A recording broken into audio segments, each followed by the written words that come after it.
दिवंगत धर्मवीर आनंद दिघे यांच्या 2 शिष्यांमध्ये ठाणे लोकसभेची लढाई आता जवळपास निश्चित झाली आहे. मुख्यमंत्री एकनाथ शिंदे यांनी ठाण्यामध्ये रवींद्र फाटक यांना उमेदवारी देण्याचा निर्णय घेतल्याचं समजतंय.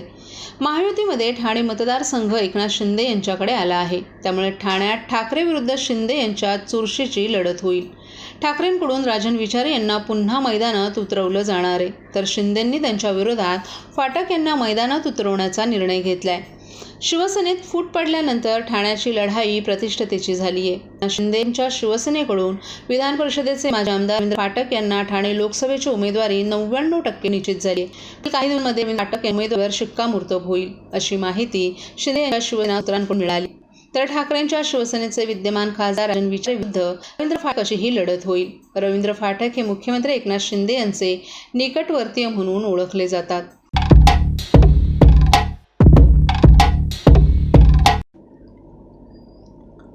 ठाणा स्मार्ट सिटी अंतर्गत विविध कामं जलद गतीनं सुरू आहे.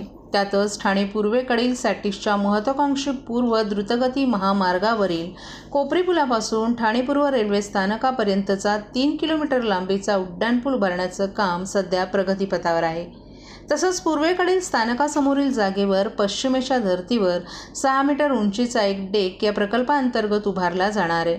या डेकवर TMT, ST आणि बेस्टच्या बसेसचे 14 थांबे असणार आहेत. तळमजल्यावर रिक्षा, टॅक्सी आणि खासगी वाहनांना प्रवेश दिला जाणार आहे.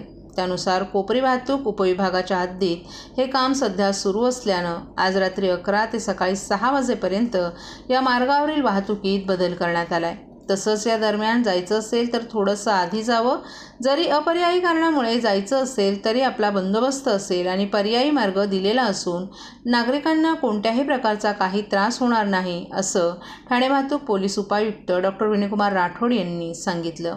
दिनांक 27-28 ची रात्र तसेच 28 आणि 29 च्या रात्रीच्या दरम्यान रात्री 11 वाजेपासून ते सकाळी 6 वाजेपर्यंतचे हे वाहतुकीचे नियमन मध्ये बदल करण्यात आलेले आहे. सदर ठिकाणी PK 4, 5 आणि 6 या जे पिलर्स आहेत त्यांच्यावर गर्डर ठेवण्याचे काम या दरम्यान होणार आहे. यामध्ये मुंबईकडून आनंदनगर चेकनाका सर्व्हिस रोड मार्गे कोपरी स्टेशनकडे जाणारा जो मार्ग आहे हा कोपरी सर्कल येथे पूर्णपणे बंद करण्यात आलेला आहे आणि तिथून जो त्याला पर्यायी मार्ग जो आहे तो फॉरेस्ट नाका ठाणेकरवाडी मार्गे इच्छितस्थळी गाड्या जाऊ शकतील.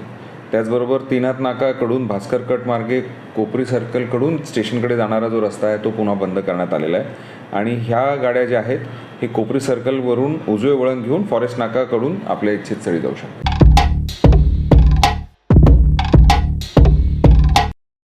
ठाणेकर मालमत्ता करदात्यांसाठी करातील व्याज माफी अभय योजना 31 डिसेंबर 2023 पर्यंत मालमत्ता करावरील 100% व्याज माफ. तसेच 1 जानेवारी ते 15 जानेवारी 2024 या कालावधीमध्ये मालमत्ता करावरील 75% व्याज माफ. त्याचप्रमाणे 16 जानेवारी ते 31 जानेवारी 2024 या कालावधीमध्ये मालमत्ता करावरील 50% व्याज माफ. तरी सदर व्याज माफीच्या अभय योजनेचा ठाणेकर करदात्यांनी लाभ घ्यावा. महानगरपालिकेच्या कोणत्याही संकलन केंद्रावर कर भरण्याची सोय आहे. ATM, डेबिट, क्रेडिट कार्डद्वारे कर भरण्याची सुविधा उपलब्ध करून देण्यात आली आहे. सोमवार ते शनिवार या दरम्यान सकाळी 10:30 ते सायंकाळी 5 वाजेपर्यंत संकलन केंद्राची वेळ असून करदात्यांच्या सोयीसाठी रविवारी संकलन केंद्र सकाळी 10:30 ते दुपारी 1:30 वाजेपर्यंत सुरू ठेवण्यात येत आहेत. यासोबतच ठाणे महानगरपालिकेच्या propertytax.thanecity.gov.in या संकेतस्थळावर ऑनलाईन पद्धतीने मालमत्ता कर भरण्याची सुविधा उपलब्ध करून देण्यात आली आहे. तसेच गुगल पे, फोन पे, पेटीएम आणि भीम ॲपद्वारे आपला कर सुलभतेने जमा करू शकता. ठाणे महापालिका क्षेत्रातील सर्व करदात्यांना विनंती आहे की आपण या व्याजमाफी अभय योजनेचा जरूर लाभ घ्या आणि आपला मालमत्ता कर लवकरात लवकर महापालिकेमध्ये जमा करून महापालिकेस सहकार्य करा. धन्यवाद.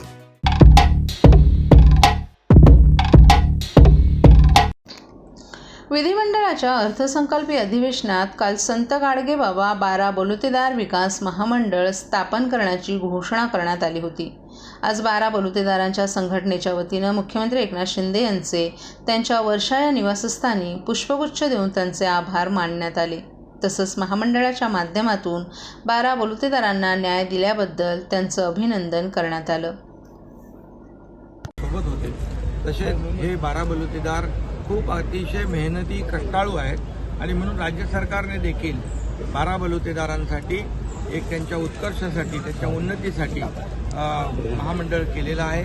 मला वाटतं याच्यामध्ये या महामंडळाच्या माध्यमातून यांना अनेक ज्या काही सोयी सवलती आहेत त्या मिळतील आणि त्यांचा उत्कर्ष होईल. याचबरोबर आपण आपले जीवा महालय यांचं प्रतापगडाच्या पायथ्याशी एक स्मारक करण्याचा देखील निर्णय घेतला आहे. छत्रपती शिवाजी महाराजांच्या सोबत त्यांनी जीवाला जीव दिला अशा जीवा महालांचा पण आपण स्मारक प्रतापगडाच्या पायथ्याशी करतोय. अनेक भटक्या विमुक्त जातींसाठी आपण अनेक योजना देखील केलेल्या आहेत. छोटी छोटी महामंडळं केलेली आहेत. या महामंडळांच्या माध्यमातून गोरगरीब जनतेला न्याय मिळेल आणि हे सरकार गोरगरीब जनतेचं आहे, सर्वसामान्यांचं आहे, सर्व समाजाला सोबत घेऊन जाणार आहे. त्यामुळे नक्कीच या राज्य सरकारच्या या निर्णयामुळे या सर्वांना न्याय मिळेल.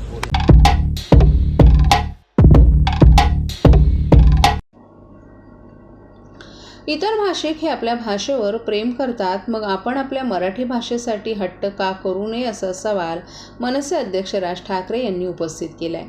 आपल्या भाषेवर इतके संस्कार झालेले असताना आपणच आपल्या भाषेपासून दूर जात आहोत अशी खंतही त्यांनी यावेळी व्यक्त केली आहे.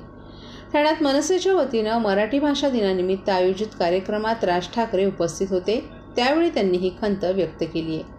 निवडणूक तोंडावर आहे तेव्हा असे कार्यक्रम ऐकायला मिळणार नाहीत, तेव्हा आमचीच पकपक तुम्हाला ऐकायला मिळणार आहे. यापूर्वी मराठी भाषा दिन केवळ तारखेपर्यंत मर्यादित होता.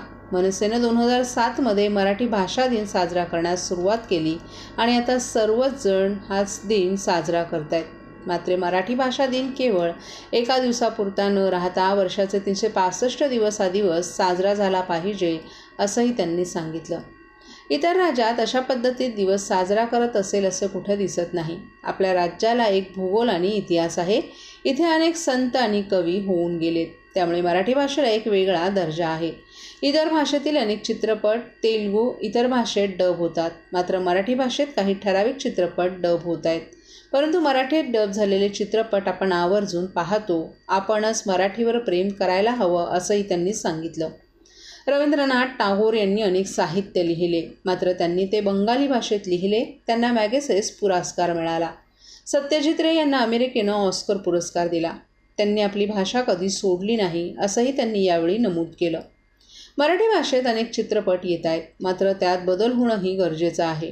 नाटक आणि मराठी चित्रपटांनी कात टाकणं गरजेचं असल्याचंही त्यांनी सांगितलं. एकूणच आपण मराठीसाठी हट्ट धरला पाहिजे. इतर भाषिक आपल्या भाषेसाठी हट्ट धरतात आणि आपणच आपल्या भाषेपासून दूर जात आहोत अशी खंतही त्यांनी यावेळी व्यक्त केली.